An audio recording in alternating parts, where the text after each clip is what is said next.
Mr. President, Mr. Secretary General, distinguished heads of state and government. I congratulate Mr. Abdullah Shahid on his election as the President of 76th session of the United Nations General Assembly and wish him every success in fulfilling his duties. I also express my sincere gratitude and appreciation to Mr. Volkan Bozkır from Brasilia, Turkey, for his leadership as the President of the 75th session of the General Assembly. The COVID-19 pandemic continues posing serious challenges for the whole world. From the very beginning, our government has been taking robust and practical measures to protect the population and to minimize negative impact of the pandemic. Azerbaijan has launched immunization campaign since mid-January this year. Vaccine doses used per 100 people makes more than 80%. The socio-economic stimulus package, worth almost $2.7 billion, has been released to support COVID-affected people and business. As a result of well-planned measures, the situation with pandemic has been kept under control, and the quarantine regime has been gradually eased in our country. Azerbaijan's extensive efforts against the pandemic have been internationally recognized. In 2020, the World Health Organization hailed Azerbaijan as an exemplary country in fighting the pandemic. Azerbaijan carried out all these activities with its own financial resources. We have also made voluntary financial contributions to the World Health Organization in the amount of $10 million and provided financial and humanitarian assistance to more than 30 countries to support their fight against the coronavirus.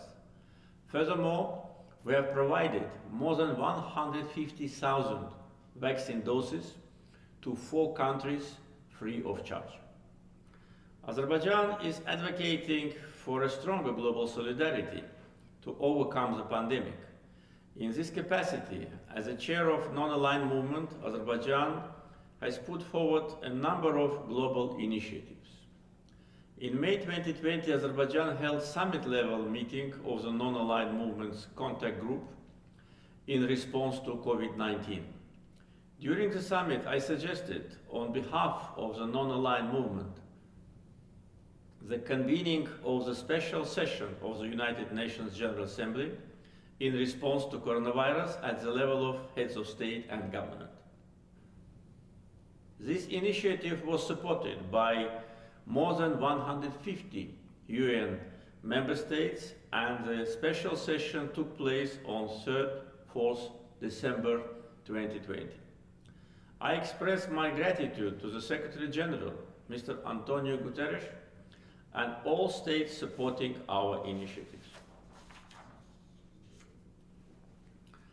On numerous occasions, Azerbaijan has publicly expressed its discontent with stockpiling of vaccines by some wealthy countries.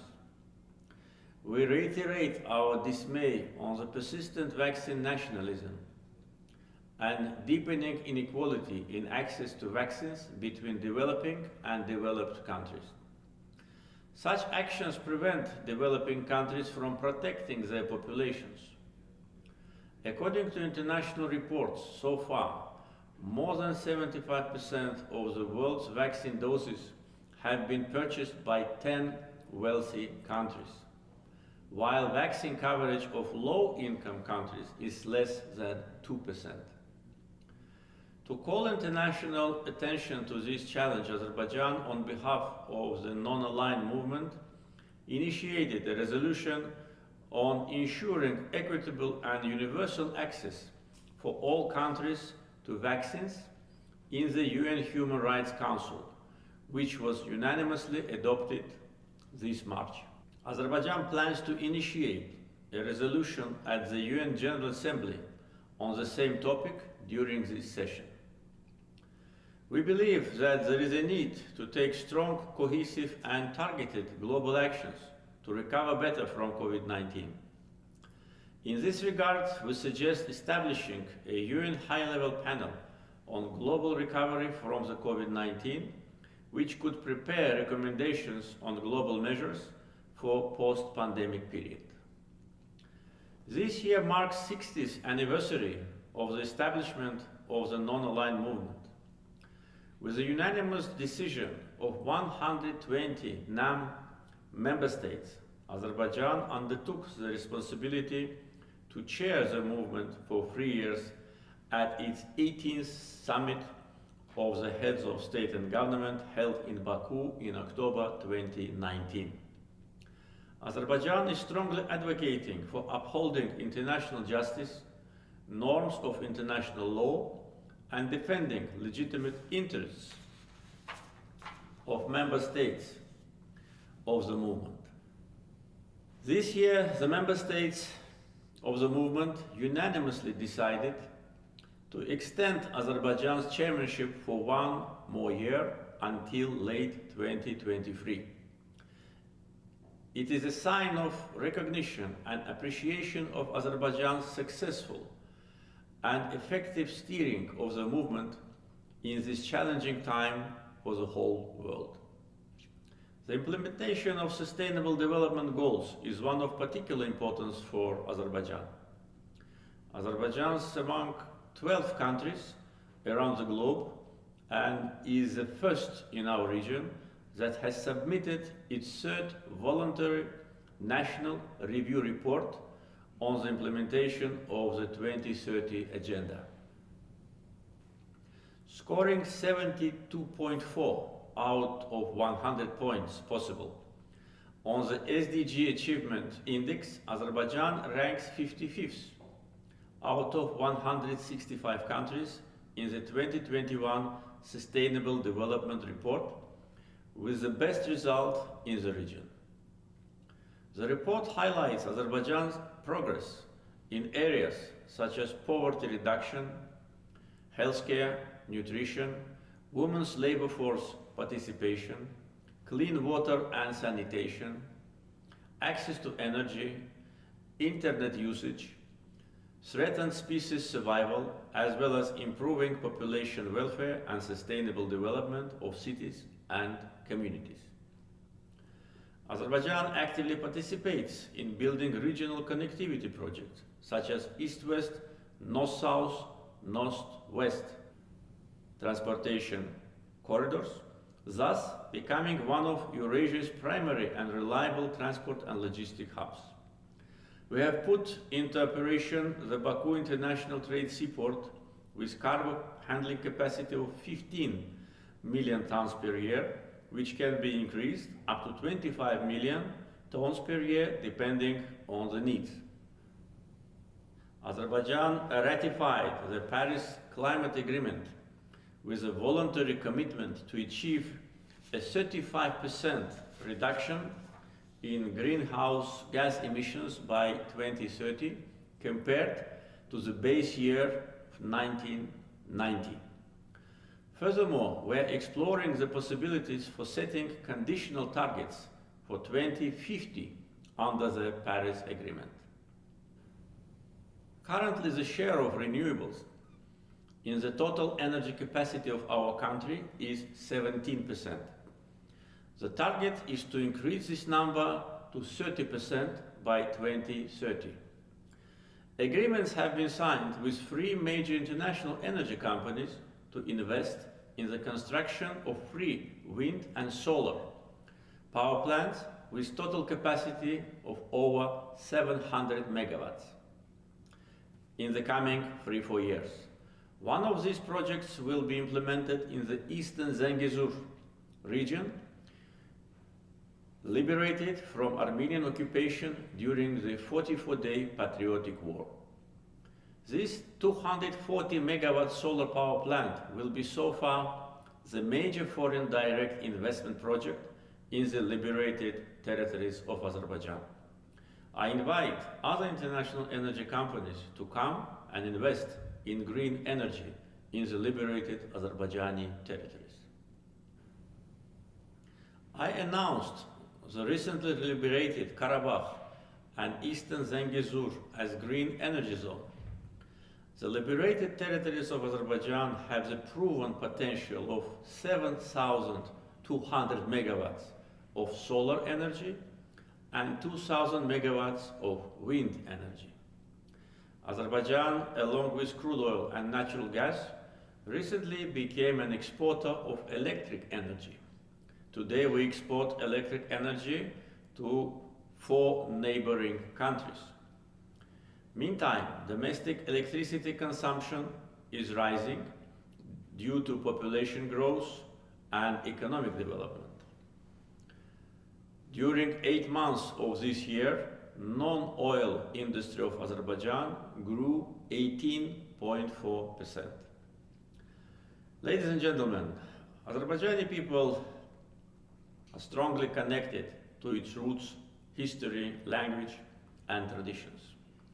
I have declared this year as a year of Nizami Gencevi on the occasion of the 880th anniversary of the great Azerbaijani poet.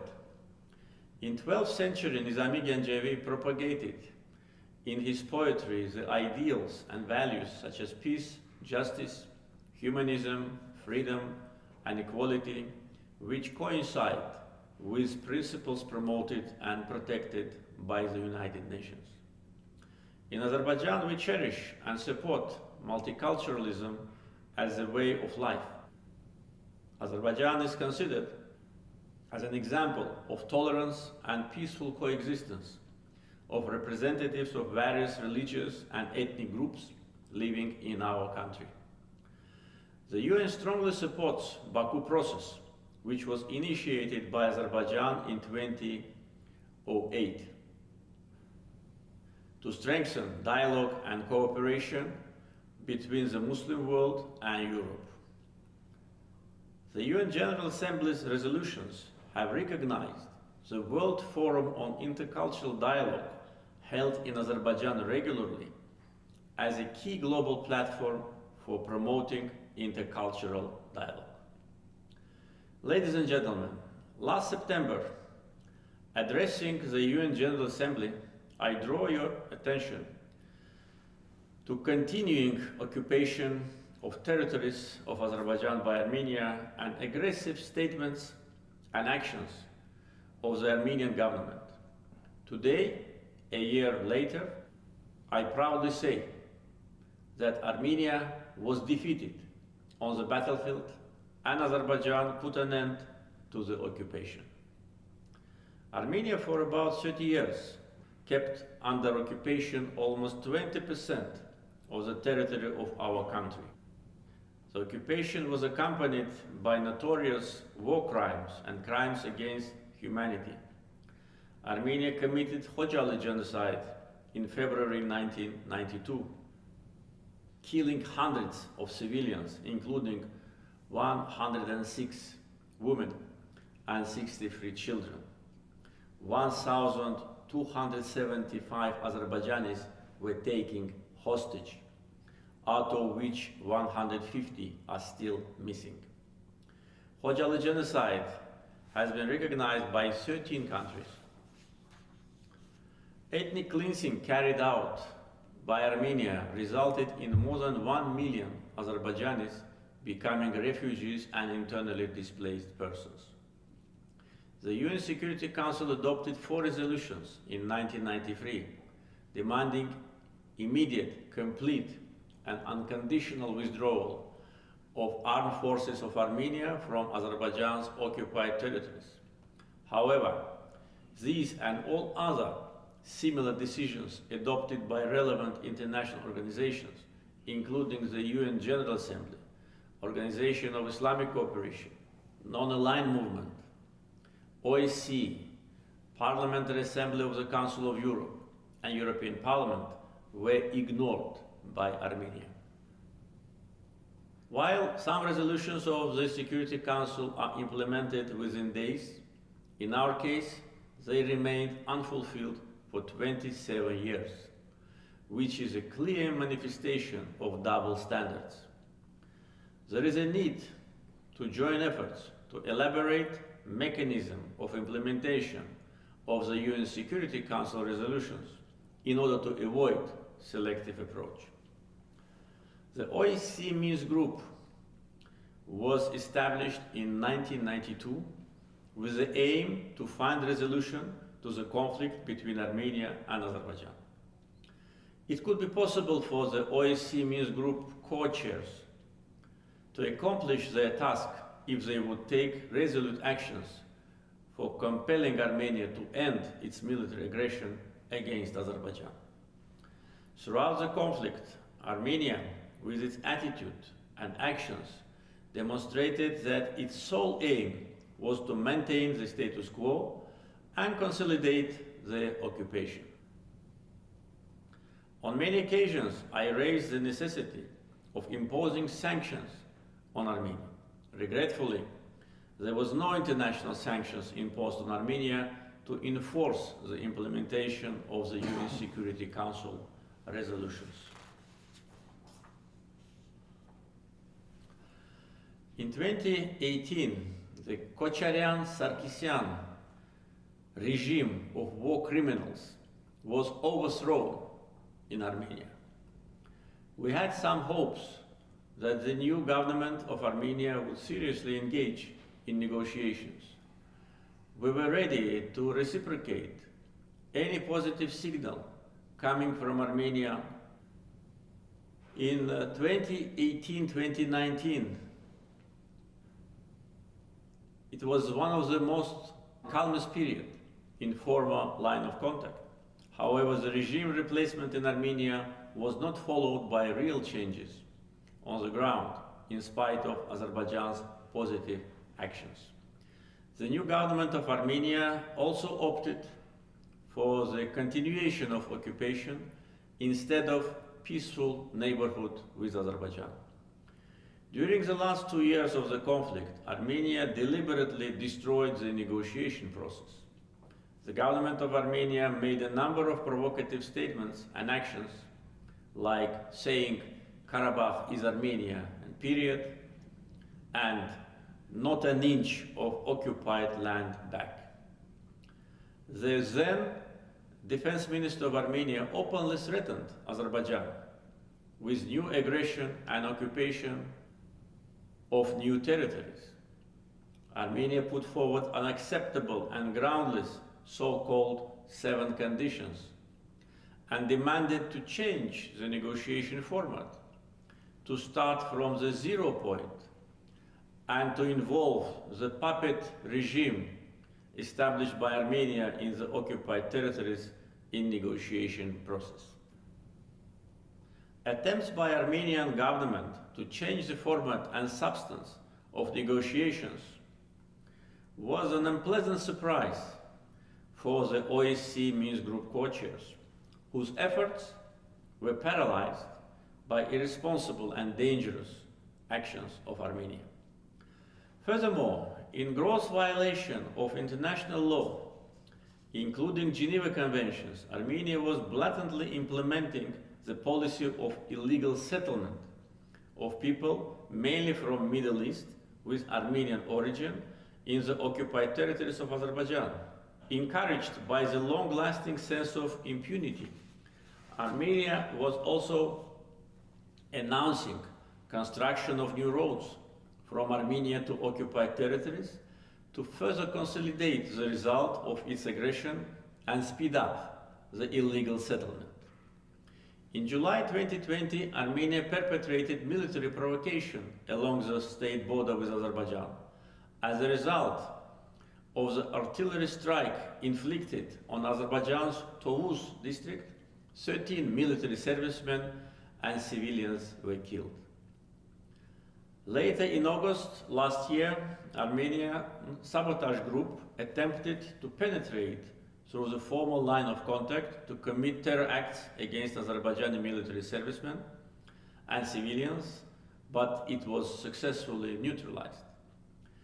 In my statement at the general debate of the 75th session of the UN General Assembly on 24th September last year, I had warned that hostile, Azerbaijanophobic statements and provocations of Armenian leadership demonstrate that Armenia is preparing for a new aggression against Azerbaijan. 3 days later, on the 27th of September last year, Armenia launched a large-scale attack against military positions and civilians of Azerbaijan. In response, Azerbaijan, using its inherent right of self-defense as enshrined in the Article 51 of the UN Charter, started a counter-attack on its own territories against Armenia.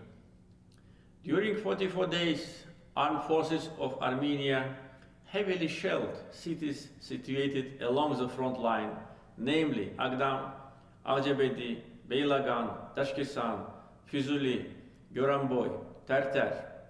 Armenia also fired at Ganja, Berda, Mingechevir, Gebele, Siazen, Hızı, and other cities situated far away from the former front line. One of missiles was intercepted by Azerbaijani air defense forces in Hızı, close to Baku, which shows that the capital city Baku was also a target of Armenian missile attack.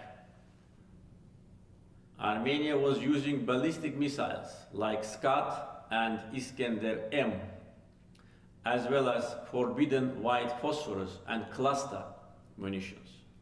These war crimes of Armenia resulted in more than 100 civilians, including 11 children being killed, more than 450 wounded.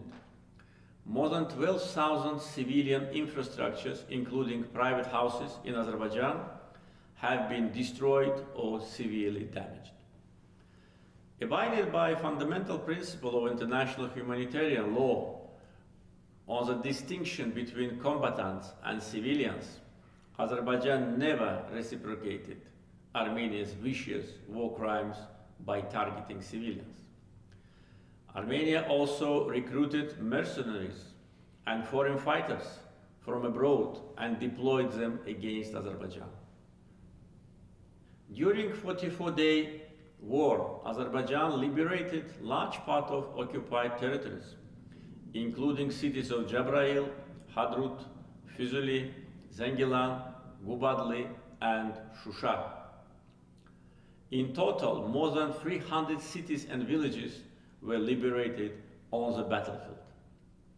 Armenia had to sign an act of capitulation on 10 November 2020. Accordingly, Armenia was obliged to withdraw its troops from the remaining part of Azerbaijan's territories, namely Agdam, Lachin, and Kelbecer regions. Azerbaijan itself enforced the implementation of the above-mentioned UN Security Council resolutions. Probably it was the first case in the world since the establishment of the United Nations. Azerbaijan resolved the 30-year-long conflict and restored its territorial integrity and historical justice by military political means. The Nagorno-Karabakh conflict was left in the past. There is no administrative territorial unit called Nagorno-Karabakh in Azerbaijan. We have created Karabakh and Eastern Zengezur economic zones by the presidential decree signed on 7th July this year. Using this occasion, I would like to call on all the UN member states and the UN Secretariat to avoid using legally non-existing, politically biased and manipulative names while referring to our territories. The building of multi-layered defense lines and fortifications with long trenches, tunnels and bunkers by Armenia for years in the formerly occupied territories of Azerbaijan proves that Armenia did not intend to return those territories by any means. During almost 30-year-long occupation, Armenia has deliberately destroyed cities and villages, looted and plundered all cultural and religious sites of Azerbaijan, turning them into the textbook example of urbicide and culturicide. After the Second World War, probably annihilation of cities in such a magnitude has not happened anywhere else in the world. 9 Azerbaijani cities and hundreds of villages have been barbarically wiped out by Armenia. Armenia attempted to erase the traces of Azerbaijani people living in these territories for centuries. Agdam city was destroyed to such an extent that it was called as Hiroshima of Caucasus. After the liberation, our army could not find a single building in Fizuli city to raise the Azerbaijani flag. Out of 67 mosques in the territories which were under Armenian occupation, 65 have been razed to the ground, and remaining 2 have been severely damaged and desecrated, including by being used as stables for pigs and cows, in total disrespect to all Muslims of the world. Even the graveyards were desecrated, destroyed, and looted. During visits to liberated territories, foreign diplomats, representatives of international organizations, and international journalists have witnessed the barbarism committed by Armenia. The facts of the full destruction of cities and villages, including the cultural and religious heritage sites of Azerbaijani people, has been widely documented and broadcasted by international media and independent experts. Each delegation in the United Nations has been provided with an illustrative book which contains brief information and photos of our towns and villages before and after the occupation. It reflects the total destruction of religious and historic monuments of Azerbaijan. Armenia has committed severe ecocide in the formerly occupied territories of Azerbaijan. 60,000 hectares of our forests have been destroyed, cut down and taken away. Soil and rivers have been polluted and contaminated. Armenia used water reserves to create an artificial environmental crisis on the formerly occupied territories. In 2016, the Parliamentary Assembly of the Council of Europe adopted a resolution entitled "Inhabitants of frontier regions of Azerbaijan are deliberately deprived of water," demanding the Armenian authorities to cease using water reservoirs as tools of political influence or an instrument of pressure. This resolution was totally ignored by Armenia, which continued to use the Sarsang water reservoir as a tool of humanitarian and environmental terrorism. Armenia was intentionally opening the floodgates during the winter months to cause flooding in the surrounding areas and closing them in summer to deprive people and farms from water in the former frontline region. Armenia has been severely polluting transboundary river called Okhtuchay, causing irreversible degradation of ecosystem of the area along the river in Azerbaijan. Regrettably, some foreign companies are also participating in this environmental crime. Armenia illegally exploited natural resources, including gold and other precious metals and minerals of the formerly occupied lands, and exported it to the international markets. Based on solid facts, we have identified companies from different countries illegally exploiting Azerbaijan's natural resources and conducting other illegal activities, in the formerly occupied territories. We have already started taking legal actions against those companies. They will be held accountable for illegally exploiting our natural resources in the formerly occupied lands. We have around 4,000 citizens registered as missing persons from the First Karabakh War. Armenia must provide us with information about their fate.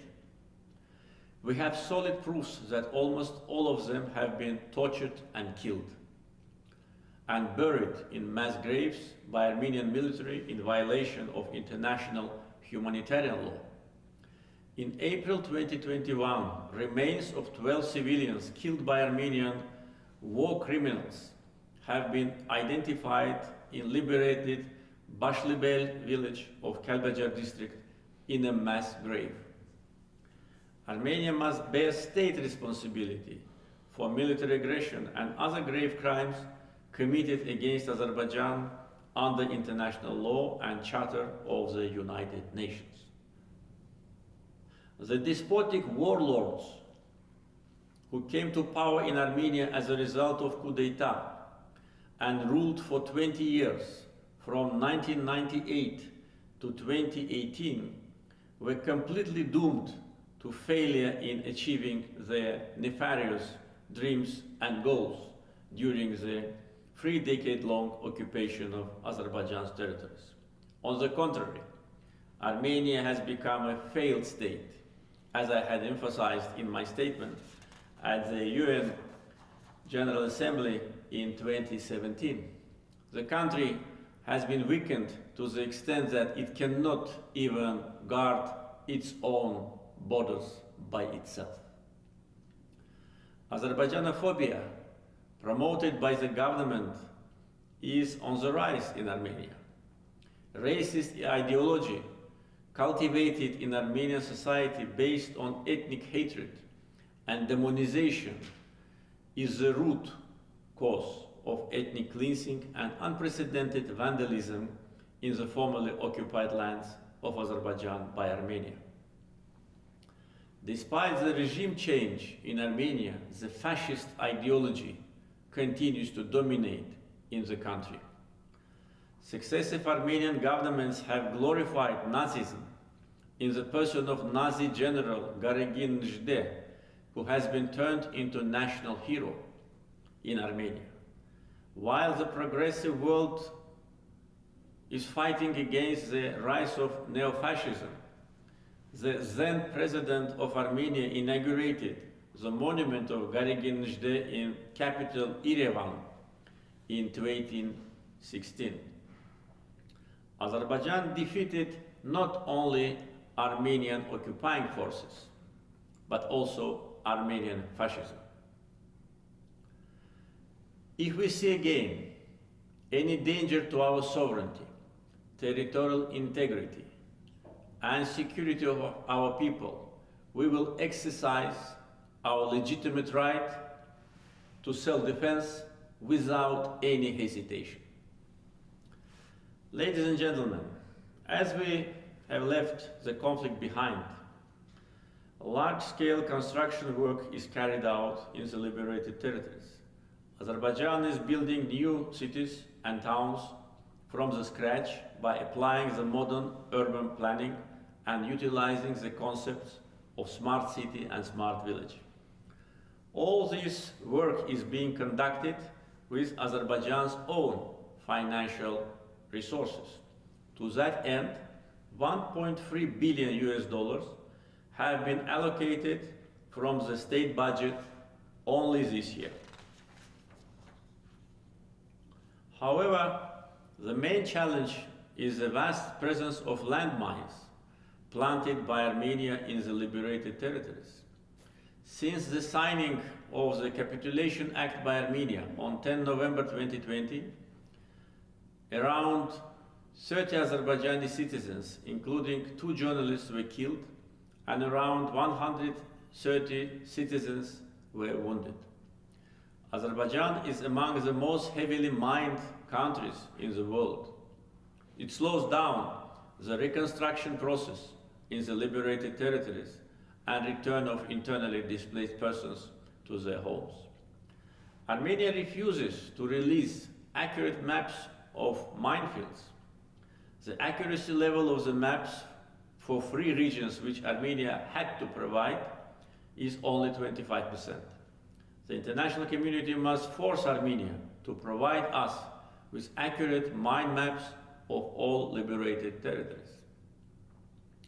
As the conflict is over, Azerbaijan has already announced its readiness to embark upon the border delimitation and demarcation between Azerbaijan and Armenia, and to start negotiations on peace agreement with Armenia based on mutual recognition of sovereignty and territorial integrity of each other. Such an agreement would turn our region into the region of peace and cooperation. However, we have not yet seen any positive reaction from Armenia regarding our proposal. One of the areas that can serve as cause of peace and cooperation is transportation projects. In this context, the Zangezur corridor connecting mainland Azerbaijan with its inseparable part Nakhchivan Autonomous Republic and Turkey will create new opportunities for our region. Azerbaijan has created a new reality in the Southern Caucasus region, which has to be taken into account by all. Armenia has to make a choice between regional cooperation and illegal and baseless territorial claims against its neighbors. The international community should also play its positive role in this regard and urge Armenia to realize that peace has no alternative. Any acts directly or indirectly supporting revanchism and militarization in Armenia must be ceased. We hope that long-awaited peace, security, and stability will prevail in the Southern Caucasus at last.